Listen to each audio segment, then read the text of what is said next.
మీరు కొత్తగా business start చేయాలనుకుంటున్నారా? మార్చ్ 16-17 హైటెక్స్ లో franchise India biggest ఫ్రో expo. CM Revanth ను మల్లారెడ్డి తట్టుకోలేకపోతున్నారా?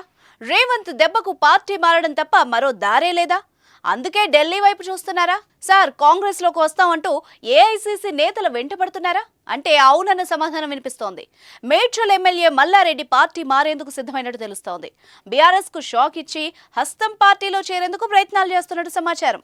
వరుస దాడులతో ఉక్కిరి బిక్కిరి అవుతున్న మల్లారెడ్డి కాంగ్రెస్ చేరడానికి ఉత్సాహం చూపిస్తున్నారు. ఇప్పటికే పలువురు కాంగ్రెస్ నేతలతో టచ్ లోకి వెళ్లిన మల్లారెడ్డి తాజాగా కర్ణాటక డిప్యూటీ సీఎం డీకే శివకుమార్ తో భేటీ కావడం, ఆ ఫోటోలు బయటకు రావడం సంచలనంగా మారింది.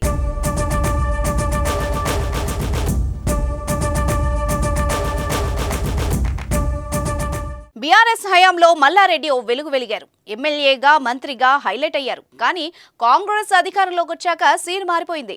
మల్కాజ్గిరి, మేడ్చల్ ఎమ్మెల్యే స్థానంలో మల్లారెడ్డి ఆయన అల్లుడు గెలిచినా ఆనందం లేకుండా పోయింది. భూ కబ్జా కేసులు, అక్రమ నిర్మాణ కేసులు మల్లారెడ్డి కుటుంబాన్ని వెంటాడుతున్నాయి. అక్రమ నిర్మాణాలని ప్రభుత్వం వరుసగా కూల్చివేస్తోంది. దీంతో మాజీ మంత్రి ఆత్మరక్షణలో పడిపోయారు. పార్టీ మారేందుకు సిద్ధమయ్యారు. నిజానికి బీఆర్ఎస్ ఓటమి తర్వాత కాంగ్రెస్ లోకి మల్లారెడ్డి వస్తారని ప్రచారం జరిగింది. కానీ ఆ వార్తల్ని ఖండించిన మల్లన్న బీఆర్ఎస్ లోనే ఉంటానని కూడా స్పష్టం చేశారు. మల్కాజ్గిరి బీఆర్ఎస్ ఎంపీగా తన కుమారుణ్ణి కూడా నిలబెట్టేందుకు మల్లారెడ్డి సిద్ధమయ్యారు. కానీ రాజకీయం ఒక్కసారిగా మారింది. మల్లారెడ్డి అల్లుడు మల్కాజ్గిరి ఎమ్మెల్యే మరి రాజశేఖర్ రెడ్డికి చెందిన ఎంఎల్ఆర్ఐటి కాలేజ్లోని అక్రమ నిర్మాణాలని ప్రభుత్వం ఇటీవల కూల్చివేసింది. దీంతో మల్లారెడ్డి యూటర్న్ తీసుకున్నట్టు సమాచారం. ఆ దాడులు జరిగిన తర్వాత రోజే సీఎం కేసీఆర్ ను కలిసి పోటీ నుంచి తప్పుకుంటున్నట్టు మల్లారెడ్డి ప్రకటించినట్టు తెలుస్తోంది. ఈ క్రమంలోనే కారు దిగేందుకు కూడా సిద్ధమయ్యారు. కాంగ్రెస్ లో చేరేందుకు ప్రయత్నాలు చేస్తున్నారు. ఇటీవల ప్రభుత్వ సలహాదారుడు వేం నరేందర్ రెడ్డితో 2 గంటల పాటు సమావేశమయ్యారు. ఢిల్లీ పెద్దలతో మంథనాలు కూడా జరుపుతున్నారని సమాచారం. తాజాగా మల్లారెడ్డితో పాటు ఆయన కుమారుడు డీకే శివకుమార్ ను బెంగళూరులో కలిసినట్టు తెలుస్తోంది.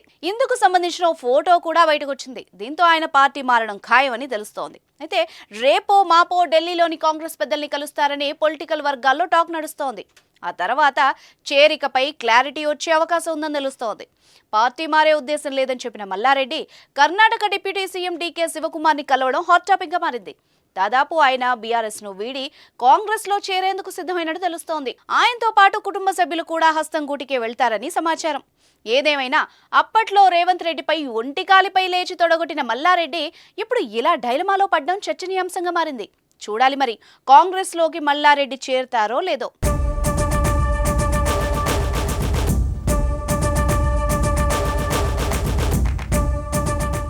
సుమన్ టీవీలో మీ పర్సనల్ అండ్ బిజినెస్ ప్రమోషన్స్ కోసం కింది నెంబర్కి కాంటాక్ట్ చేయండి.